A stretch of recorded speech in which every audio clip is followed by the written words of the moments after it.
Yeah, I chose to call the show Site, I suppose for a number of reasons. There's a film called Construction Site within the work. In some ways, certainly 2 works there, 3 works maybe could be described as being site-specific, and it also is a homophone for sight, for seeing.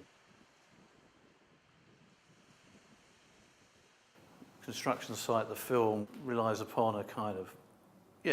a very basic illusion, but yet it's very persuasive and beguiling. I instructed 3 scaffolders to erect a structure on Folkestone Beach, which the fact that we built a camera tower beforehand and worked out the focal lengths and all the right angles, that they build up to meet the horizon exactly. I suppose it goes back to a certain obsession with viewpoints and perspectives, and so it's the sort of games you play with illusion that go all the way back to the first invention, discovery of perspective. The large piece on the floor of the Baltic, title is 1 followed by 16 zeros, which is binary notation for 65,536. That number is quite significant in computing, and so I wanted to kind of make visible something that has now become our medium, but it's the one that least of us know about in any kind of commonsensical way, and so I suppose that's a bit of a theme within the show, is to kind of get to grips with the lack of traction or way in we have to a lot of the things that we take for granted.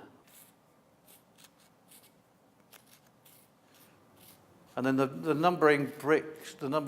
other wall, that in a way is a sort of a pendant to another work that I made around London, in which I write my name Mark on one brick in a wall, and there's getting on for 3,000 of them all around London. I realised I sort of had a name that was kind of an antidote to tagging, because it described the very act itself, and so it's both a noun and a verb and a proper noun, and it's the most basic thing that an artist does. So, and the document I made of it, the film, which plays out over getting on for 2 hours. So there's a new mark every 3 seconds, and by dint of that, there's a sort of oblique portrait of the city itself. I like using London in my work, and some of the more, kind of ordinary things and events that living in London comprises of. And I chose to use chalk because I didn't want to deface these buildings, and so it's an entirely natural substance, but because of that, it seems to remain unmolested by passers-by or relatively untouched by the weather. I've only been here a year and a half, and they've pulled down, 2 whole blocks of Soho, and it was only just recently I realised one of my marks just along the side of the alley left behind is still there. So it's quite an odd thing to do about ephemerality and permanence. I got to the age of 50 without exploiting the punning potential of my name, which I think shows some incredible forbearance, really. And so if I've gone a bit haywire now, I'm sorry about that. And it doesn't feel like egomania, but it's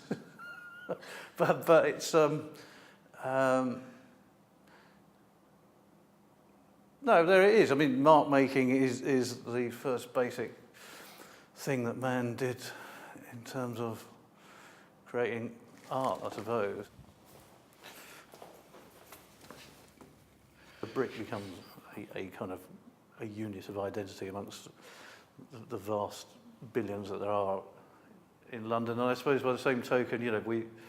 we read a brick, and after a certain while we read its collective as a wall, however it's being put up. And I thought it might be a kind of amazing thing to actually number and total the number of bricks in a built wall, but number them in such a way that it suggests another wall, or all the other walls of any other particular order.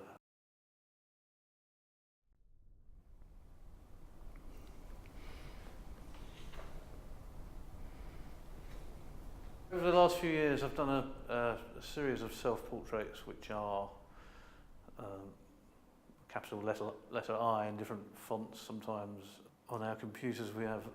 a vast array of fonts to choose from, and we do like to fit one on to size, you know, or for the task, or for ourselves,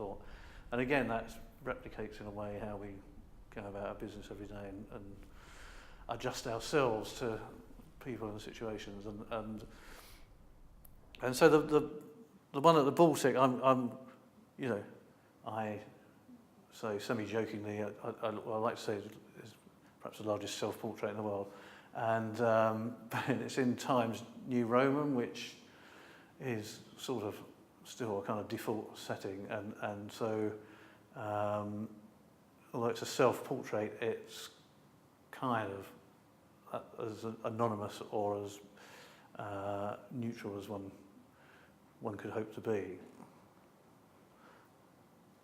I mean, the level 4 space is a vast space, and it kind of seemed to invite taking on you know, things towards the end of one's understanding, or a kind of commonsensical kind of dealing with the matter of stuff in the world, and I wanted to kind of make something almost like about an encounter with the sublime, perhaps, but that was using very kind of ordinary kind of materials.